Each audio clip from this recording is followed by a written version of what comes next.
Nous constatons aujourd'hui une stagnation du marché immobilier, tant en termes de volume, puisque ceux-ci se contractent, les volumes, c'est-à-dire le nombre de ventes, et nous observons parallèlement une légère diminution des prix qui se contractent, mais pas de réelle baisse des prix. Il faut revenir dans le contexte du marché de 2012, qui était un marché particulièrement élevé en termes de prix, et il est certain que les baisses de prix rapportées à ce marché sont beaucoup plus importantes aujourd'hui. Si l'on regarde les chiffres des notaires au deuxième trimestre 2014, la baisse des prix est en gros de 2% par rapport à l'année dernière.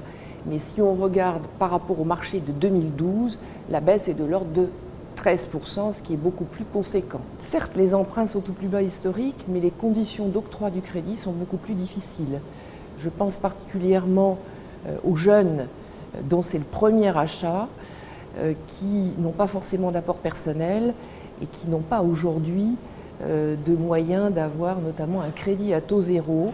Je pense qu'il faudrait réfléchir à une piste pour aider ces jeunes. Ça reflète un marché qui se fige petit à petit, avec des acquéreurs qui sont beaucoup plus hésitants, et on peut les comprendre, puisque s'engager dans un achat de logement, c'est engager toute une vie, puisqu'on va emprunter sur une durée de 20-25 ans.